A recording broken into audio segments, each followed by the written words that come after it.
महेश ऑफिसमधून घरी पोचला. बेल वाजवली आणि मानसीने दार उघडले. मानसीला पाहताच महेश नाराज झाला. त्याने मानसीकडे एक नजर टाकली आणि तो बेडरूममध्ये गेला. कपडे बदलून तो बाथरूममधून फ्रेश होऊन बाहेर आला. तेवढ्यात मानसी तिथे आली होती. चल, चहा आणि नाश्ता ठेवला आहे, मानसी हळू आवाजात बोलली. महेश आणखीनच चिडला. रागात तो डायनिंग टेबलच्या दिशेने निघाला. तोपर्यंत मुलंही आली. मुलांशी बोलत असताना त्याचा मूड थोडा सुधारला. ते बोलत असतानाच मानसी पुन्हा उठली आणि भांडी धुवायला गेली. त्याने मानसीकडे पाहिलं. सुटलेलं निराकार शरीर, मोठे झालेले पोट, कमरेला साडीचा खोचलेला पल्लू, अंबाडा बनलेले केस, निर्जीव चेहरा. मुलांची गप्पा मारताना महेशचा मूड जो बरा असायचा तो पुन्हा बिघडला. माणसे स्वयंपाकघरात काम करू लागली. प्रेशर कुकरचा आवाज आणि भांडी यांच्या कर्णकर्कश आवाजाचे बेताल संगीत सुरू झाले. महेशने वर्तमानपत्र उचलले आणि बाहेर वरांड्यात गेला. सकाळी वाचलेले वर्तमानपत्र पुन्हा वाचू लागला. मग संध्याकाळचा सूर्य मावळू लागला आणि अंधार होऊ लागला. त्याने लाईटही लावली नाही. त्याला आताही जावेसे वाटले नाही. खुर्चीवर डोके टेकून तो आठवणीत हरवून गेला. हीच ती मानसी एकेकाळी महेशला खूप आवडायची. कुटुंबियांच्या इच्छेविरुद्ध जिच्यासोबत त्याने लग्न केले होते ती सडपातळ बांधा, मोठ्या डोळ्यांची सुंदर गोरी मानसी त्याच्या डोळ्यासमोर येऊ लागली. मामाच्या मुलीच्या लग्नासाठी कोकणात गेलेला महेश परत एकटा आला नाही. मानसीच्या आठवणीही सोबत घेऊन आला. त्याची नजर गोरी, उंच, नवरीच्या मैत्रिणी मधली मानसीवर गेली. सुंदर देखणी मानसी महेशच्या मनात पूर्णपणे भरली होती. तो जेव्हा कधी डोळे मिटायचा तेव्हा मानसीचा हसत असलेला चेहरा त्याला दिसायचा. महेश इंजिनियर होता. त्याला खूप चांगली नोकरीसुद्धा होती. त्याचे वडील सेनेचे निवृत्त अधिकारी होते. महेशसाठी चांगल्या घरातून लग्नाचे प्रस्ताव येत होते. तो स्वतः खूप देखणा होता. कॉलेजमध्ये अनेक मुली त्याच्यावर जीव ओवाळून टाकायच्या, पण तो कोणाच्याच हाती लागला नाही. माधुरीसोबत त्याची खूप चांगली मैत्री होती, पण तो तिला फक्त एक चांगली मैत्रीण मानायचा. माधुरीने अनेक प्रकारे त्याच्याशी लग्न करण्याची इच्छा व्यक्त केली, पण साधी दिसणारी माधुरी लग्नासाठी त्याला कधीच आवडली नाही. मानसीने तिची जादू चालवली होती. घरात आलेले लग्नाचे सर्व प्रस्ताव नाकारून महेशने आईसमोर आपली बाजू मांडली. तेव्हा आईने काकांना फोन करून सर्व प्रकार सांगितला, पण काकांनी मानसीबद्दल सर्व माहिती काढली. मानसी BA पास, एक सामान्य घरातील मुलगी होती, तीही दुसऱ्या जातीची. आई वडिलांनी महेशला खूप समजावलं की सौंदर्य हे सर्वस्व नाही. ती मुलगी कोणत्याही प्रकारे तुझ्यासाठी योग्य नाही. आजच्या जमान्यानुसार तिला उच्च शिक्षितही म्हणता येणार नाही. BA पास तर आहे ना, आणि मला कुठे तिला नोकरी करायला सांगायचं आहे. महेश म्हणाला, नोकरीचा मुद्दा नाही बेटा. राहणं, मुलांचं शिक्षण या सगळ्यांचाही विचार केला जातो. या सर्व गोष्टींचा परिणाम माणसांच्या विचारांवर होतो. आज काळ खूप बदललेला आहे. काही काळानंतर तुला ते स्वतः जाणवू लागेल. आपल्या मोलकरणीची मुलगीसुद्धा BA करत आहे. मग तू तिच्याशी लग्न करशील का? वडिलांचं बोलणं ऐकून महेशचा पारा चढला. मोलकरणीच्या मुलीची मानसीची तुलना केल्याने त्याला खूप राग आला. मग महेश चिडून म्हणाला, बाकीच्या गोष्टी शिकता येतात, पण निसर्ग जे देतो ते निर्माण करता येत नाही. ती माझ्यासोबत राहिली तर तिला मी सर्व काही शिकवेन. शेवटी महेशने वाद घालून आई वडिलांना गप्प केले. त्यांनी लग्नाला होकार दिला. जेव्हा मानसी महेशच्या आयुष्यात आली तेव्हा तो तिच्या सौंदर्यात आणि निरागसतेत पूर्णपणे हरून गेला. मानसी जितकी सुंदर होती तितका तिचा स्वभावही चांगला होता. सासऱ्यांनी तिला खुल्या मनाने स्वीकारलं.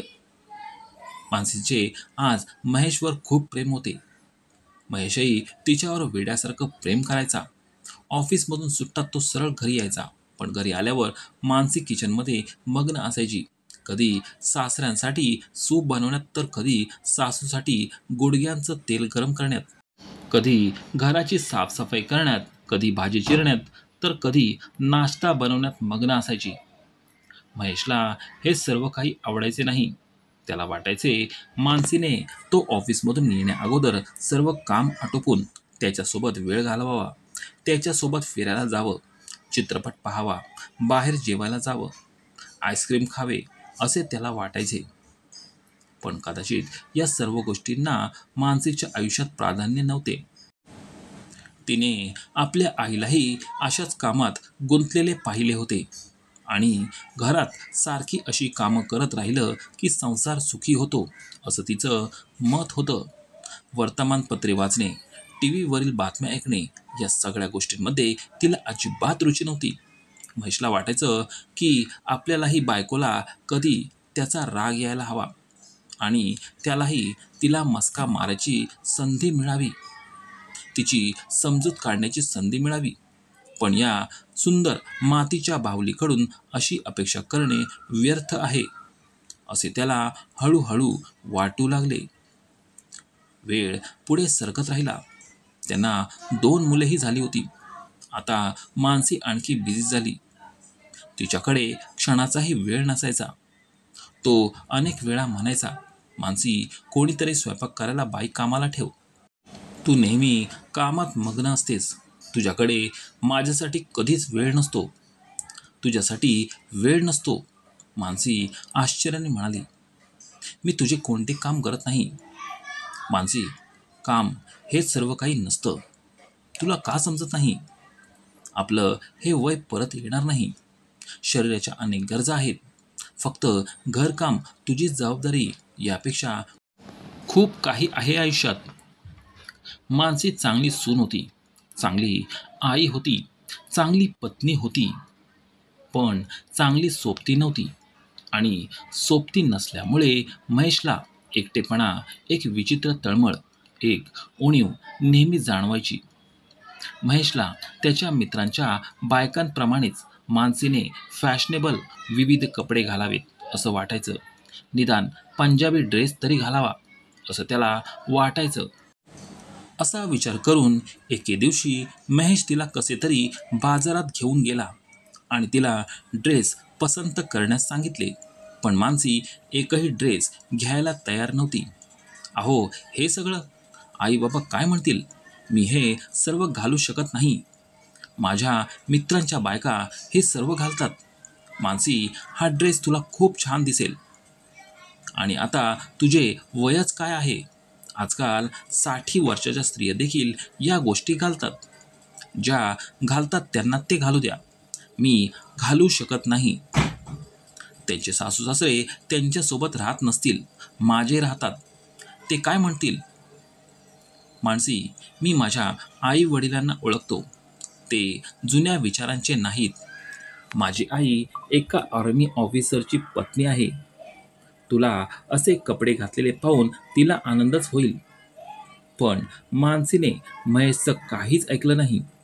मानसी पंजाबी ड्रेस घालायला तयार नाही, तर ती जीन्स टॉप काय घालणार? पप्पा अगदी बरोबर म्हणायचे. शिक्षणाचा परिणाम माणसाच्या व्यक्तिमत्वावर आणि विचारांवर होत असतो. आता महेश सुद्धा मानसीला सांगून सांगून दमला होता. बायकोला समजावण्याचा महेशचा छंद हळूहळू संपला होता. महेश नोकरीत उच्च पदावर पोहोचत राहिला. मुलं मोठी झाली, आई वडील म्हातारे झाले आणि मग एके दिवशी हे जग सोडून गेले. मानसीचे वय जसे जसे वाढू लागले तसे तसे तिचे शरीरही पसरू लागले. चेहरा निर्जीव दिसू लागला. लांब केस वयानुसार पातळ बनू लागले. ती त्यांना एका आंबाड्यात घट्ट गुंडाळायची, ज्यामुळे तिचा जाड चेहरा आणखीनच अनाकर्षक दिसायचा. महेश म्हणायचा, मानसी, मी तुझ्यात 20-25 वर्षाची मुलगी शोधत नाही, पण तू तुझ्या वयानुसार कपडे घालायला हवेत. 42 वय जास्त नाही. पण मानसीला काहीच फरक पडला नाही. हळूहळू महेशने बोलणे बंद केले. तो स्वतः 46 वर्षाचा असूनही 36च्या वर दिसत नव्हता. लठ्ठपणा, पेहराव आणि जीवनशैली यामुळे मानसी तिच्या वयापेक्षा मोठी दिसू लागली होती. आता महेशलाही तिला सोबत न्यायला लाज वाटायची. असे नाही की तो इतर महिलांकडे आकर्षित झाला होता, परंतु तुलना स्वाभाविकपणे व्हायची. तू अजून इथेच बसला आहेस का? लाईटही चालू केली नाहीस. लाईट लाव, मानसी म्हणाली. चल जेवायला. जेवण करून महेश झोपला. आज जुन्या गोष्टींच्या आठवून त्याचं दुःख अजूनच वाढलं. मानसीबद्दल त्याच्या मनात भरून आलेली तिरस्काराची विचित्र भावना आणखीनच वाढली. महेश दुसऱ्या दिवशी ऑफिसला पोहोचला. त्यांच्या एका सहकाऱ्याची बदली झाली. आज त्याच्या जागी एक महिला येणार होती. महेश त्यांच्या केबिनमध्ये पोहोचताच शिपायाने येऊन नमस्कार केला. मग म्हणाला, साहेब तुम्हाला बोलवत आहेत. महेश बॉसच्या खोलीकडे निघाला. परवानगी घेऊन आत गेल्यावर त्यांचा बॉस म्हणाला, महेश ही माधुरी पवार आहे. राहुल यांच्या जागी ती आजपासून रुजू झाली आहे. यांना त्यांचे काम समजावून सांगा. महेशने मागे वळून पाहिल्यावर तो आनंदाने म्हणाला, अरे माधुरी तू? महेश तू? माधुरी खुर्चीतून उठत म्हणाली, तुम्ही दोघे एकमेकांना ओळखता का? होय, आम्ही दोघांनी एकाच कॉलेजमधून इंजिनिअरिंग केले आहे. मग अजून चांगलं झालं. माधुरी, महेश तुम्हाला मदत करेल. हो सर, म्हणत दोघेही बॉसच्या खोलीतून बाहेर आले. माधुरीला तिचे काम समजावून सांगून लंच ब्रेकमध्ये भेटू असं म्हणत महेश लॅपटॉपमध्ये मग्न झाला. लंच ब्रेकमध्ये माधुरी त्याच्या केबिनमध्ये आली. झालं, तू अजूनही लॅपटॉपमध्येच आहेस? अरे माधुरी, महेश डोके वर काढत म्हणाला. मग घड्याळाकडे पाहिलं. मला समजलंच नाही. चल कॅन्टीनला जाऊया. का?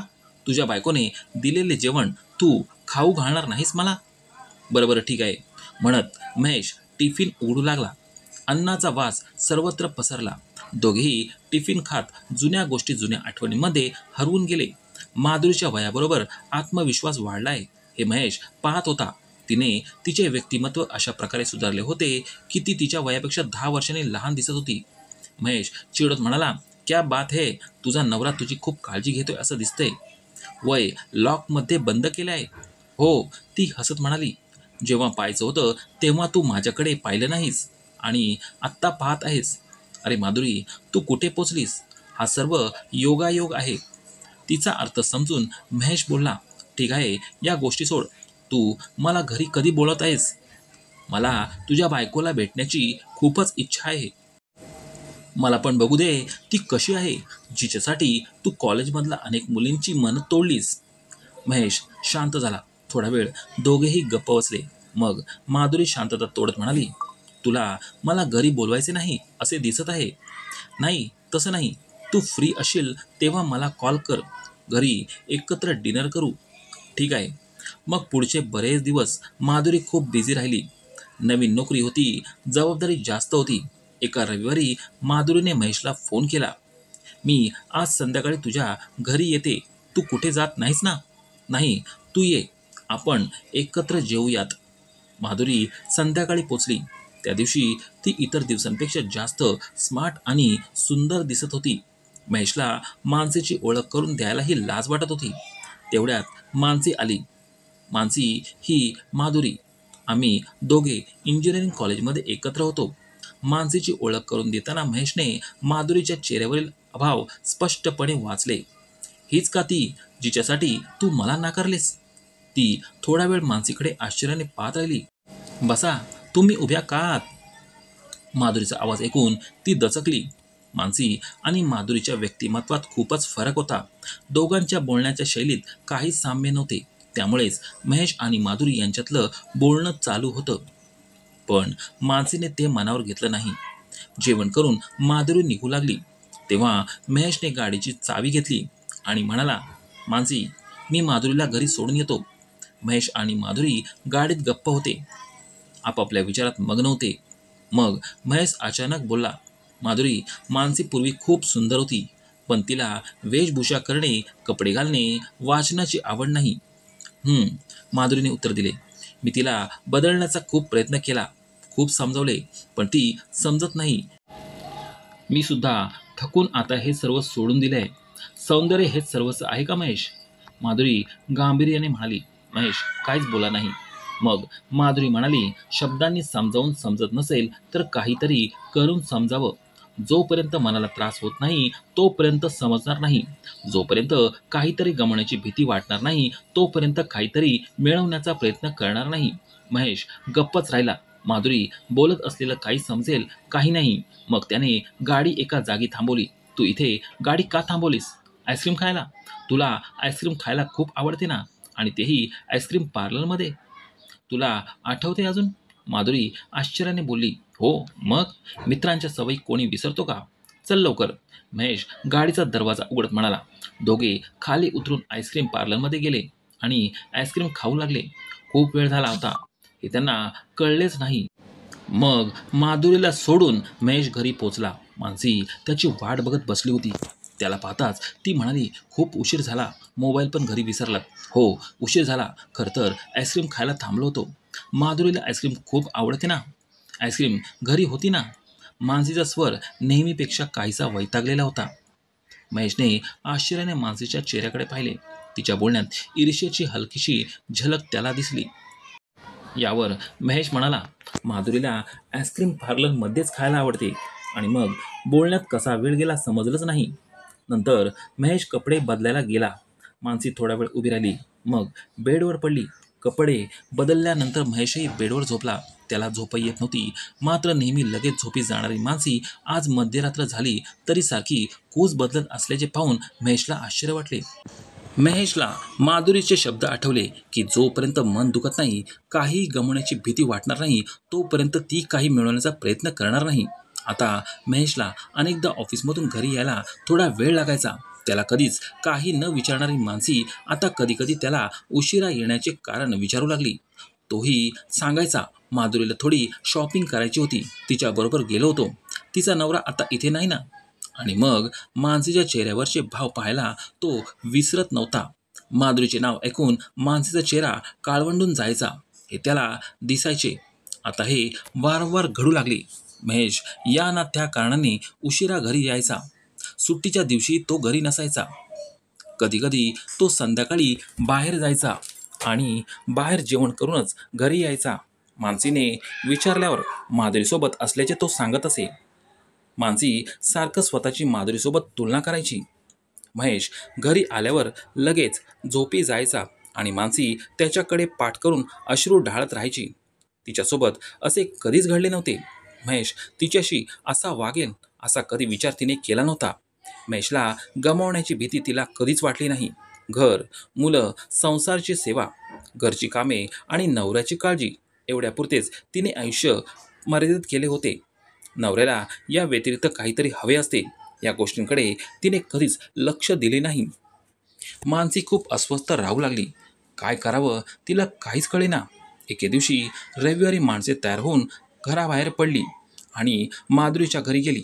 माधुरी जेवण बनवण्याच्या तयारीत होती. तेवढ्यात बेल वाजली. माधुरीने दरवाजा उघडला तेव्हा मानसी तिथे उभी असलेली पाहून तिला धक्काच बसला. तिने विचारले, मानसी, तू इथे यावेळी? महेश कुठे आहे? तो घरी नव्हता. मी तुलाच भेटायला आले आहे, मानसी घाबरलेल्या आवाजात बोलली. मानसीच्या अशा दबलेल्या आवाजाने माधुरीला तिची दया आली. हो मानसी, आत ये आधी. तिने तिचा हात धरला आणि तिला घरात घेतले. बस. मानसी थोडा वेळ गप्प राहिली. कधी ती माधुरीच्या चेहऱ्याकडे बघायची तर कधी ती खाली बघायची. जणू काय बोलावं आणि कसं बोलावं हे तिला कळत नव्हतं. मानसी, घाबरू नकोस, मोकळेपणाने बोल. माझ्याशी काय बोलायचं होतं? महेश आजकाल जरा बदलला आहे. बोलता बोलता मध्येच थांबली. तू आल्यापासून माधुरी जोरात हसली. तो घरातून अनेकदा गायब व्हायला लागलाय. तुझ्याकडे येतो. हे बोलता बोलता तिच्या डोळ्यातील अश्रू खाली पडू लागले. तुझं लग्न झाले माधुरी? माझ्या नवऱ्याला माझ्यापासून हिरावून घेऊ नकोस. माधुरी गप्प झाली. ती थोडा वेळ गप्प राहिली आणि मग म्हणाली, मानसी, मी तुझा नवरा नाही हिसकावून घेत आहे. तूच त्याला तुझ्यापासून लांब करत आहेस. मी कसे? ते आजकाल तुझ्यासोबत असतात, तुझ्यासोबत चित्रपट बघायला जातात, तुला खरेदी करायला घेऊन जातात, तुझ्यासोबत फिरतात. ना मुलांकडे लक्ष देत, ना घराकडे, ना माझ्याकडे. मानसी, आधी माझ्यावर विश्वास ठेव की तू विचार करत आहे तसं काहीच नाही. आम्हा दोघांमध्ये मैत्रीपेक्षा अधिक काही नाही. तो कधीकधी माझ्या मदतीला येतो, पण नेहमी माझ्यासोबत नसतो. मग कुठे जात असेल? आता तो कुठे जातो हे फक्त महेशलाच माहिती आहे. पण तो का जातो हे मी समजू शकते. का जातो? मानसी माधुरीकडे आश्चर्याने बघत म्हणाली, मानसी, आता ती वेळ नाही जेव्हा म्हणायचे की नवऱ्याच्या मनावर राज्य करायचं असेल तर त्याचा मार्ग पोटातून आहे, म्हणजे चांगले जेवण बनवणे. परंतु आता जमाना बदलला आहे. चांगल्या स्वयंपाकासोबत नवऱ्याच्या मनात काय चालू आहे हे देखील समजून घेता आलं पाहिजे. महेशच्या शेजारी उभा राहून तू स्वतःला कधी पाहिलंस का? महेश हा देखणा उच्च शिक्षित आणि एक यशस्वी माणूस आहे. आणि तू स्वतः कुठे आहेस? ना तू तुझे शिक्षण वाढवले, ना तू स्वतःकडे लक्ष दिलेस, ना ड्रेसवर, ना तुझं सामान्य ज्ञान वाढवण्यावर. तुझा उच्च शिक्षित नवरा तुझ्याशी बोलेल तरी कोणत्या विषयावर? तो काळ आता मानसी राहिला नाही जेव्हा उच्च शिक्षित नवऱ्याच्या बायकाही अशिक्षित असायच्या. महेशला वाटत नसेल का की त्याच्या बायकोनेही त्याच्या मित्रांच्या बायकांप्रमाणे हुशार आणि सुशिक्षित दिसावं?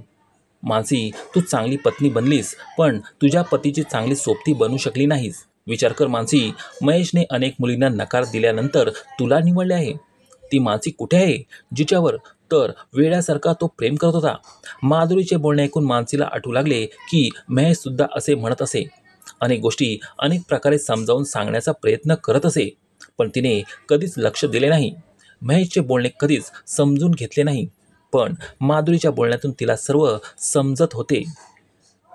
तिला गप्प पाहून माधुरी पुन्हा म्हणाली, मानसी, आज ही गोष्ट फक्त स्त्रियांनाच नाही तर पुरुषांनाही लागू पडते. हुशार आणि सुशिक्षित स्त्रीलाही तिच्या पतीत हे सर्व गुण पाहायला आवडतात. कोणालाही वाटतंच की आपला सोबती नीटनेटका असावा. हा माणसाचा स्वभावच आहे. मग आता मी काय करू माधुरी? मानसी हताशपणे बोलली, मी सांगते ते जर केलंस तर सगळं सोपं होईल. आधी घराजवळची जिम जॉईन कर. विविध पदार्थ बनवणं कमी कर. रोजचे वर्तमानपत्र वाच. टी व्हीवरच्या बातम्या ऐक. बाहेरच्या प्रत्येक कामासाठी मुलगा आणि महेश यांच्यावर अवलंबून राहू नकोस आणि ते काम स्वतः करायला शिक. या सगळ्या गोष्टींमुळे आत्मविश्वास वाढतो आणि आत्मविश्वास वाढला की व्यक्तिमत्व वाढतं आणि व्यक्तिमत्वाच्या वाढीबरोबरच तुझ्या जीवनशैलीतील बदल होतील. माधुरीचे म्हणणे ऐकून मानसी स्वतःमध्ये हरून गेली. तिला माधुरीचे म्हणणे पटले. नंतर ती माधुरीला म्हणाली, माफ कर माधुरी, माझा तुझ्या बाबतीत गैरसमज झाला. आजपासून मी तुझा सल्ला पाळेल. पण मला तुझ्याकडून फक्त एक गोष्ट हवी आहे. हा बोल. महेशला तुझ्या आणि माझ्या या भेटीबद्दल कधीच कळू देऊ नकोस. त्याला कधीच कळणार नाही. माझ्यावर विश्वास ठेव. तुमच्या दोघांमध्ये कोणत्याही कारणाने अंतर असावे असे मला कधीच वाटणार नाही. आजची आपली भेट त्याला कधीच समजणार नाही. तू काळजी न करता घरी जा. मानसी घरी आली. घरी परतताना ती जिममध्ये गेली आणि 4 महिन्यांचे पॅकेज घेतले. जिम ऑपरेटरने एका महिन्यात 5 किलो वजन कमी करण्याचे आश्वासन दिले. तिला एक डाएट प्लॅन दिला, ज्याचे काटेकोरपणे पालन करण्यास सांगितले. महेशला काही न बोलता मानसी तिच्या मोहिमेत गुंतली होती. हे खरे आहे की कोणाला कितीही बदलायचे असले तरी जोपर्यंत तो स्वतः बदलू इच्छित नाही तोपर्यंत कोणीही त्याला बदलू शकणार नाही. रोज वृत्तपत्र वाचणे, टी व्हीवर बातम्या पाहणे हा मानसीचा नियम झाला होता. घराची स्वच्छता आणि भांडी धुण्याचे काम थोडे कमी केले होते, पण त्याचा कोणताही जीवनावर विशेष परिणाम झाला नाही. मात्र मानसीचे आयुष्य बदलू लागले. आता ती अनेकदा कोणत्या ना कोणत्या कामासाठी घराबाहेर पडायची. यामुळे तिला ताजेतवाने वाटायचे. बाहेरची कामे स्वतः केल्याने तिला समाधान वाटायचे. त्यामुळे तिच्यात आत्मविश्वास निर्माण होऊ लागला. महेश तिच्यातला हळूहळू होत असलेला बदल पाहत होता, पण विचार करत होता की काही दिवसांचीच गोष्ट आहे. तो तिच्याकडे दुर्लक्ष करतोय म्हणून कदाचित ती असं करत असावी. काही दिवसात ती पुन्हा तिच्या जुन्या पॅटर्नवर येईल. पण मानसी तिच्या रुटीनला चिटकून राहिली. 4-5 महिन्यात मानसीचे वजन 15 किलोने कमी झाले. शरीरातील चढ उतारांची तीव्रता पुन्हा त्यांची उपस्थिती दर्शवू लागले. चेहऱ्याची चरबी कमी झाल्याने आणि घट्टपणा आल्याने तिचा चेहरा तेजस्वी झाला. चरबी वाढल्यामुळे लहान झालेले मोठे डोळे पुन्हा त्यांची खोली मोजू लागले. पावल्या वेळात ती अनेकदा मासिके वाचताना किंवा मुलांकडून संगणक शिकताना प्रयत्न करत असल्याचे महेशला दिसायचे. मानसीला फोनवर कुणाशी तरी बोलताना ऐकलं तर मानसीचा टोन आणि शैली पाहून त्याला आश्चर्य वाटले. तिच्या संभाषणाची शैली बदलली होती. एके दिवशी पार्लरमध्ये गेली आणि तिने तिचे केस बारीक केले. खांद्यापर्यंत केस असलेला चेहरा आरशात पाहिल्यावर ती स्वतःलाच ओळखू शकली नाही. कापलेले केस रबर बँडने बांधून ती घरी आली. दुसऱ्या दिवशी त्यांना मामाच्या घरी जायचे होते. मुलं तयार होऊन बाहेर गेली. महेशही तयार होऊन बाहेर आला. गाडी घरासमोर आणली आणि मानसी बाहेर येण्याची वाट पाहू लागला. थोडा वेळ थांबल्यावर मानसीला उशीर होत असल्याने पाहून तो तिला बोलवायला आत गेला. कुठे आहेस मानसी? किती वेळ घेतेस? लवकर चल, उशीर होत आहे. महेश म्हणाला आणि बेडरूममध्ये गेला.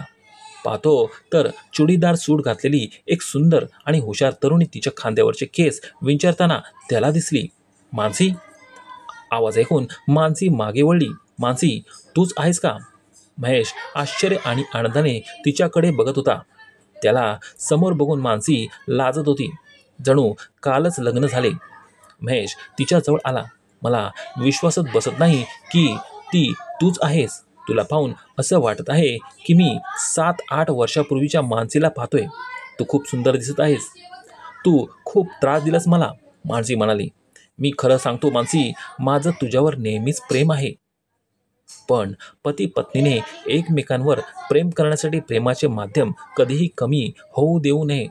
महेश, मला माफ कर. तुला समजवायला मला खूप वेळ लागला. हरकत नाही, शेवटी समजलं. पण आता मी मामाच्या घरी जायच्या विचारात नाही. मुलांना पाठवतो. महेश खोडकरपणे म्हणाला. ठीक आहे. महेशचे शब्द समजून मानसी हसली आणि म्हणाली, थँक्यू माधुरी. मानसी मनातल्या मनात म्हणाली. मित्रांनो, आजची कथा तुम्हाला कशी वाटली हे कमेंट बॉक्समध्ये कळवायला विसरू नका. कथा आवडली असल्यास लाईक, शेअर करायला विसरू नका. आणि अशाच नवीन नवीन कथा ऐकण्यासाठी आमच्या चॅनेलला सबस्क्राईब नक्कीच करा. धन्यवाद.